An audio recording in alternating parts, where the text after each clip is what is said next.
국민의힘 최수진입니다. 오늘 방심위 국정감사인데 너무 안타깝다고 생각합니다. 지난 10일 출연연 53개 기관을 단 하루 만에 끝내버렸습니다. 출연연 국정감사를 이틀로 하자는 논의도 있었지만 야당의 일방적인 일정 강행으로 출연연 국정감사 대신 오늘 방심위 국감이 열리게 된 것입니다.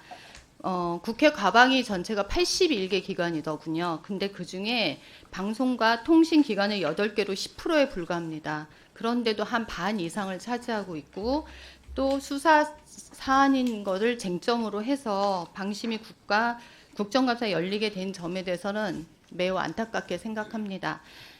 질의하겠습니다. 우선 2022년 3월 뉴스타파 김만배 신앙님 대회가 첫 보도가 됐지요. 그 이후 엄정한 심의를 해달라는 그 공적 민원위를 신청한 민원들이 개인정보가 다름 아닌 내부 직원들을 통해서 유출되면서 현재 큰 피해가 일어나고 있습니다. 또 방심위 내부 직원들은 자신들의 행위에 대해서 스스로 공적 제보자라고 해서 정당성을 부여하고 있는 상황입니다. 그래서 저는 오늘 그 2년간의 시간 흐름을 통해서 문제가 되는 쟁점 사항의 7가지에 대해서 한번 되짚어 보려고 합니다. 우선 첫 번째, 방심위 직원들이 93년 9월에 처음 올리게 되죠. 그래서 우리 유일인 위원장님에 대한 민원이 처음 시작됩니다. 그럼 보십시오. 민원인이 유일인 가족이다, 지인이다. 그럼 과연 문제가 될까? 그래서 조항을 살펴보았습니다. 민원이란 하면 개인이나 법인 또는 단체를 말하는데 다만 행정기관과 사법상 계약관계에 있는 자, 성명 주소들이 불명확한 자는 대통령으로 정하는 자에 대해서 제외한다고 합니다. 즉 가족, 친척, 지인 등은 민원을 금지 제한하는 법률이 없습니다. 국민은 누구나 할 수 있습니다. 이게 지금 처리에 관한 법률입니다. 다음이요. 그리고 실제로 2018년에 서울 남부지방검찰청에서 그 방심위 A 직원이 총 46회에 걸쳐서 타인의 명의를 도용해서 본인이 그 민원 신청을 한 사례가 있더군요. 근데 딱 보니까 여기에서도 결국은 업무 방해로 혐의로 피고소가 됐음에도 불구하고 기각이 되었습니다. 그러면 이 건보다 훨씬 이게 더 좀 나쁘다면 나쁘다고 할 수 있죠. 도용까지 했으니까. 그럼에도 불구하고 민원인의 범위나 민원 접수의 경로에 따른 방심의 불이익이 전혀 없다. 그래서 이것이 기각된 것입니다. 다음이요. 그러면 민원인이 가족이나 두 번째 친지임을 알고 미리 회피했어야 하나? 이거에 대해서도 한번 찾아봤습니다. 민원 처리에 관한 법률 제9조에 의하면 행정기관의 장은 민원의 신청을 받았을 때는 다른 법령에 특별한 규정이 있는 경우를 제외하고는 거부할 수 없다. 그래서 사전에 인지했더라도 이거를 회피해야 된 그런 명백한 사유는 없다고 보여집니다. 이렇게 또한 방심위원장이 내부 전산망을 게시물을 통해서 직접 확인, 인지하는 것은 사실상 불가능한 사실입니다. 맞습니까? 예, 맞습니다. 다음이요. 그리고 이번에는 뉴스타파에서 불법 체계를 강행하면서 생긴 일입니다. 지금 아까 우리 이상희 의원님께서도 말씀하셨습니다. 언론 윤리 현장에 의하면 인권을 존중하고 피해를 최소화해야 합니다.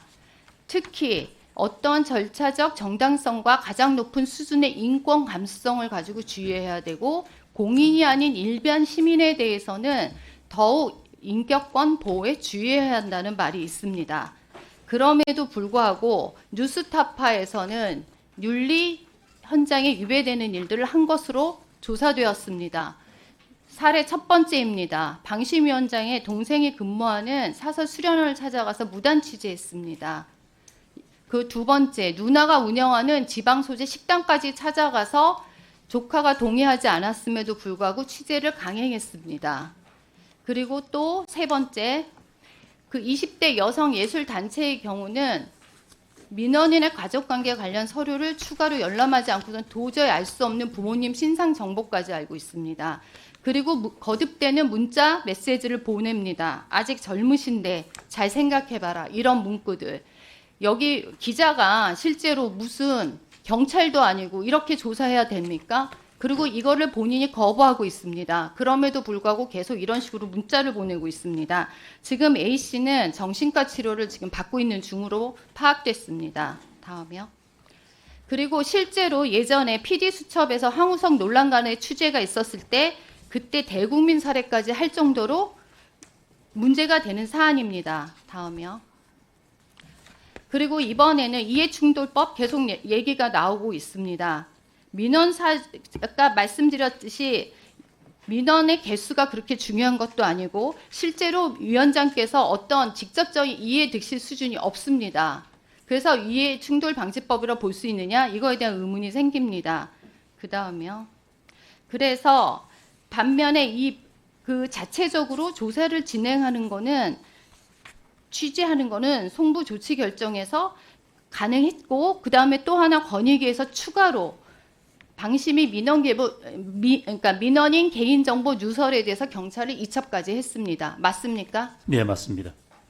그다음 5번째. 그러면 어떻게 민원인 가족 및 지인 이거 어떻게 알 수 있었을까? 이 민원 신고를 보시면 알 수 있는 거는 이름, 휴대폰, 이메일 정도입니다. 그리고 보통은 김땡땡으로 모든 곳에 보고를 하고 있는 걸로 알고 있습니다.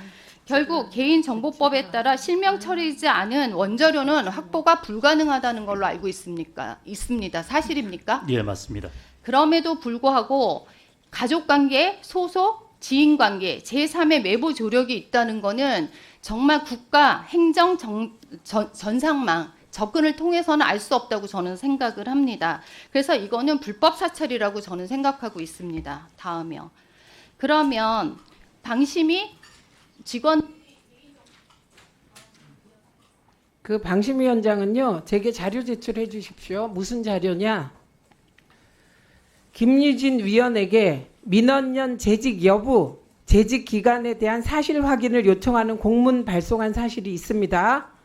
그거 즉시 저희 의원실에 제출해 주십시오. 그리고 다른 위원님들께도 제출해 주십시오. 제가 이 자료 제출을 요구하는 것은 혹시 방심위가 류희림 증인에게도 이 똑같은 사실 확인 요청을 보냈는지 확인하기 위함입니다. 예, 알겠습니다. 김유진 위원이 민원연 재직 여부와 상관없이 그 민원연이 넣은 민원이 있는지 없는지 모르는데 류희림 증인은 좀 아까 모른다고 답변하고 왜 김유진 위원에게는 이중적인 잣대로 괴롭혔는지 확인하기 위함입니다. 두 자료 다 주세요. 김유진 위원에게 민원연 재직 여부, 재직 기간에 대한 사실 확인을 요청하는 공문 발송한 내용. 두 번째, 똑같은 논리로 류희림 증인에게 방심위가 미디어 연대인가요?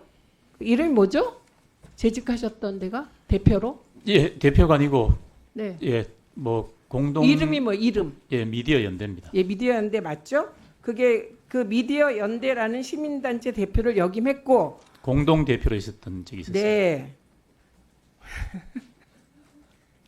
공동 대표도 대표예요. 매우 꼼꼼하십니다. 그래서 모든 걸 다 사전에 검토하셨을 것 같습니다. 그러니까 조심해서 답변하세요. 저도 알 만큼 이 내용 사사치 알고 있다는 거 알고 답변하세요. 아까 답변하실 때 이 필요성이 생긴 겁니다.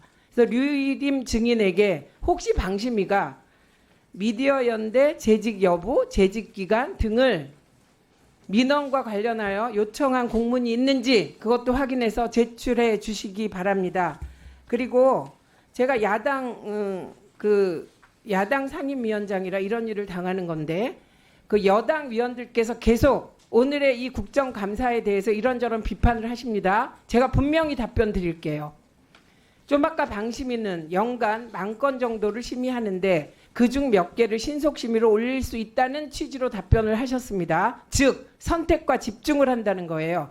국회가 방송 장악의 최일선 부대 역할을 하는 방심위와 방통위에 대해서 집중적 국감을 하는 것, 방심위는 되고 국회는 하면 안 됩니까? 그래서 저는 오늘의 이 국감이 매우 정당하며 국회의 정당한 의결을 거쳐서 된 것으로 더 이상 오늘의 이 국감에 대해서 저로서는 받아들이기 힘든 비난은 삼가 주시기 바랍니다.